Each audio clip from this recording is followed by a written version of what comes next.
सुनीता की शादी को अभी 4 साल ही हुए थे कि उसके पति अजय एक कार दुर्घटना में चल बसे। अब पिछले 8 साल से वह अपनी छोटी बेटी आराध्या के साथ अपने ससुराल में रह रही है। 8 साल से वह बहुत अकेलेपन में जी रही है। बिना जीवन साथी के जीना कितना कठिन होता है, यह सिर्फ सुनीता ही समझती है। रात को जब वह सोने जाती तो उसे अपने पति की बहुत कमी खलती। सुनीता के ससुराल में उसका ससुर हरिप्रसाद, जो पिछले 5 साल से पूरी तरह अंधे हो चुके हैं, बड़ा जेठ विवेक, उसकी पत्नी रेणुका, छोटा देवर संजय और उसकी पत्नी नेहा, दोनों जोड़ों की शादी हो चुकी है। दोनों के छोटे छोटे बच्चे हैं। और फिर सुनीता और उसकी बेटी आराध्या। सुनीता का रूप ऐसा था कि कोई भी पुरुष उसे पाने के लिए किसी भी हद तक जा सकता था। भरावन जवान शरीर, पतली कमर, गोरा रंग जिसे छूने से दाग पड़ जाए, होंठ गुलाबी, गालों में गहरे डिंपल। गांव के पुरुष उसे गलत नजरों से देखते थे, इसीलिए वह घर से बाहर कभी नहीं निकलती थी। सुनीता की इतनी खूबसूरती किसी काम की नहीं पड़ रही थी, क्योंकि जिसे उसे देखना था वह इस दुनिया में नहीं रहा। सुनीता की बहुत सी इच्छाएं थीं जो सिर्फ उसका पति ही पूरी कर सकता था। लेकिन कभी कभी वह सोचती, काश कोई ऐसा होता जो मेरी हर जरूरत पूरी करता। इधर उसका ससुर भी पूरी तरह अकेला था, क्योंकि सुनीता की सास भी कई साल पहले गुजर चुकी थी। ससुर की दुनिया अब सिर्फ आवाजों, खुशबुओं और छुअन तक सिमट गई थी। घर में हर किसी के पास कोई न कोई था, लेकिन अकेली सुनीता थी जो बिना पति के जी रही थी, और उसका ससुर था जो बिना पत्नी के जी रहा था। दोनों ही कहीं न कहीं बहुत अकेले थे और किसी साथ की तलाश में थे। सुबह का समय होता, आंगन में मुर्गियां दाना चुग रही होती, विवेक और संजय खेतों को निकल जाते, रेणुका और नेहा रसोई में हंसती बतियाती रहती। सुनीता चुपचाप चाय बनाती, सबको परोसती, फिर ससुर के लिए अलग गिलास में चाय लेकर पीपल के पेड़ के नीचे पहुंचती, जहां ससुर रोज बैठे रहते। उस दिन सुनीता ने धीरे से कहा, बाबूजी चाय। हरिप्रसाद ने हाथ बढ़ाया। उनकी उंगलियां सुनीता की उंगलियों से हल्के से टकराईं। ये रोज की बात थी, फिर भी सुनीता का हाथ एक पल को रुक जाता। हरिप्रसाद ने चाय की चुस्की ली और बोले, आज चाय में इलायची ज्यादा है, बहुत अच्छी लग रही है। सुनीता मुस्कुराई और बोली, आपको पसंद है ना, इसीलिए डाल दी। हरिप्रसाद ने सिर हिलाया। तूने मेरी हर आदत याद रखी है सुनीता, अजय होता तो शायद इतना ख्याल न रख पाता। सुनीता चुप रही। वह जानती थी कि बाबूजी ये बातें दिल से नहीं, बस यूं ही कह देते हैं।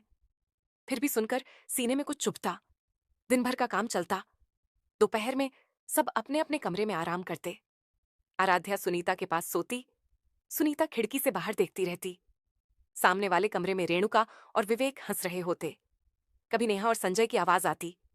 सुनीता की आंखें भर आती। वह सोचती, मेरे साथ भी कोई ऐसे हंसता तो कितना अच्छा होता। एक दिन दोपहर में ससुर आंगन में टहल रहे थे। लाठी टिक टिक कर रही थी। सुनीता ने आराध्या को सुलाकर बाहर आकर देखा कि बाबूजी ठीक से चल नहीं पा रहे। उसने दौड़कर बाबूजी का हाथ थामा। सुनीता ने कहा, बाबूजी, आप अकेले क्यों घूम रहे हैं? गिर जाएंगे। हरिप्रसाद ने हाथ नहीं छुड़ाया, बोले, अब तो तू ही है जो देखती है, बाकी सब अपने में मस्त। सुनीता उन्हें कुर्सी तक ले गई। बैठाते वक्त उसका दुपट्टा बाबूजी के कंधे से फिसला। बाबूजी ने हाथ बढ़ाकर दुपट्टा उठाया और सुनीता के हाथ में रख दिया।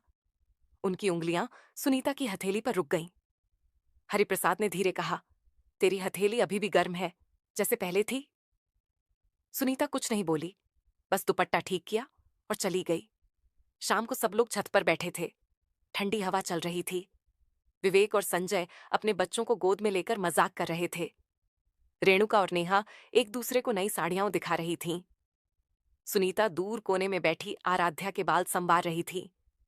हरिप्रसाद ने आवाज लगाई, सुनीता इधर आ। सुनीता उठी और बाबूजी के पास बैठ गई। हरिप्रसाद ने कहा, क्या सोच रही है? सुनीता ने हल्के से सिर झुकाया। कुछ नहीं बाबूजी। हरिप्रसाद हंसे, झूठ मत बोल, मैं आंखों से नहीं देखता, दिल से देखता हूं, तू उदास है। सुनीता चुप रही, फिर धीरे बोली, बाबूजी, जब जेठानी और नेहा को अपने पतियों के साथ देखती हूं, दिल भर आता है। सोचती हूं मेरे पास भी कोई होता तो। हरिप्रसाद ने लंबी सांस ली। बोले, मुझे भी यही लगता है बेटी। जब रात को अकेला लेटता हूं, तेरी सांस की कमी खलती है। कोई होता जो तकिया ठीक कर दे, पानी का गिलास पास रख दे, बस हाथ थाम ले तो जिंदगी आसान लगती। सुनीता ने बाबूजी का हाथ अपने हाथ में लिया। बोली, अब मैं हूं ना बाबूजी। हरिप्रसाद ने हाथ दबाया। बोले, हाँ तू है, पर तू भी तो अकेली है। उस रात सुनीता सो नहीं पाई। बाबूजी का हाथ अपने हाथ में लिए हुए शब्द बार बार याद आ रहे थे। धीरे धीरे बातें बढ़ने लगीं। अब सुनीता बाबूजी के पास ज्यादा देर बैठने लगी। बाबूजी भी उसका इंतजार करने लगे। कभी बाबूजी कहते, सुनीता, मेरी पीठ में दर्द है, जरा दबा दे। सुनीता दबाती। एक दिन बाबूजी ने कहा, सुनीता, तेरी आवाज में कुछ जादू है। जब तू बोलती है मुझे लगता है मेरी आंखें वापस आ गई हैं। सुनीता शर्माई बोली, बाबूजी आप। हरिप्रसाद हंसे। सच कह रहा हूं, तू पास बैठी है ना, मुझे सब दिख रहा है। सुनीता का चेहरा लाल हो गया। वह उठकर चली गई, पर दिल में कुछ हलचल हुई। रात को बाबूजी ने सुनीता को अपने कमरे में बुलाया। बोले, आज नींद नहीं आ रही, जरा बातें कर। सुनीता चारपाई के किनारे बैठ गई। बाबूजी लेटे थे। बातें शुरू हुईं। अजय की यादें, पुराने दिन, हंसी मजाक। फिर बाबूजी ने कहा, सुनीता, कभी कभी लगता है कि तू मेरे लिए सिर्फ बहू नहीं, कुछ और है। सुनीता का दिल जोर से धड़का। वह चुप रही। हरिप्रसाद ने हाथ बढ़ाकर सुनीता का हाथ ढूंढा और पकड़ लिया। बोले, डर मत, मैं कुछ गलत नहीं सोच रहा। बस इतना समझा रहा हूं कि इस घर में अब तू ही मेरी आंखें हैं, मेरे हाथ पैर है, और मैं तेरे लिए क्या हूं। सुनीता की आंखों में आंसू आ गए। उसने बाबूजी का हाथ मजबूती से पकड़ा और बोली, आप मेरे बाबूजी हैं और मेरे सबसे करीबी इंसान।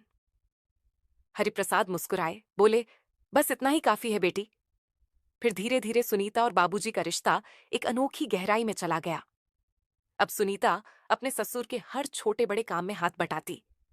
कभी उनके बालों में कंघी करती, कभी मूंछें सेट करती। एक शाम बाबूजी ने कहा, सुनीता, आज मेरे साथ गांव की गलियों में टहलना। सुनीता ने बाबूजी का हाथ थामा और दोनों निकल पड़े।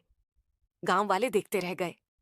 अंधा ससुर और जवान विधवा बहू हाथ में हाथ डाले चल रहे हैं। बातें होने लगीं। कोई कहता, देखो, अब तो पूरा जोड़ा बन गया। कोई कहता, बेचारा अजय मर गया, ये दोनों मजे ले रहे हैं। सुनीता को सब सुनाई देता। वह बाबूजी के साथ चलती रहती। बाबूजी को कुछ दिखता नहीं था, पर वे महसूस करते थे। रात को बाबूजी ने कहा, लोग क्या कहते हैं, मुझे पता है। सुनीता रोते हुए बोली, बाबूजी, मैं कुछ गलत नहीं कर रही, बस आपका ख्याल रख रही हूं। हरिप्रसाद ने सुनीता को गले लगाया। बोले, मुझे पता है बेटी, तू मेरे लिए दुनिया है और मैं तेरे लिए बस एक बूढ़ा अंधा बाप। उस रात सुनीता बाबूजी के कमरे में ही सो गई। बाबूजी के बगल में, दोनों के बीच में बस एक तकिया था। सुबह जब रेणुका ने दरवाजा खोला तो देखा दोनों सो रहे हैं। रेणुका ने मुंह फेर लिया और बाहर आकर नेहा से बोली, अब तो हद हो गई। गांव में खुसुर फुसुर तेज हो गई। पर सुनीता और बाबूजी को अब कुछ फर्क नहीं पड़ता था। वे दोनों एक दूसरे के हो चुके थे, बाप बेटी जैसे, और बस एक दूसरे के। फिर एक दिन बाबूजी की तबीयत अचानक बिगड़ गई। सीने में तेज दर्द। डॉक्टर आए, बोले दिल का दौरा है। सुनीता रोते रोते बाबूजी के पास बैठी रही। बाबूजी ने आखिरी बार उसका हाथ पकड़ा और बोले, सुनीता, तूने मेरी जिंदगी पूरी कर दी। अब मैं चैन से जा रहा हूं तेरी सास के पास। सुनीता चीखी, नहीं बाबूजी, मुझे अकेला मत छोड़ो। पर बाबूजी चले गए। अंतिम संस्कार हुआ। गांव वाले आए। सबने सुनीता को देखा। कोई ताने मारे, कोई सहानुभूति दिखाई। घर लौटी तो सुनीता फिर अकेली थी। अब सच में अकेली। रात को वह बाबूजी के कमरे में गई। बाबूजी की लाठी अभी भी कोने में खड़ी थी। सुनीता उसे छूकर रोने लगी। फिर उसने आराध्या को गोद में लिया और बोली, चल बेटी, अब हम दोनों ही हैं। और वह घर जो कभी हंसी खुशी से भरा था, फिर खामोश हो गया।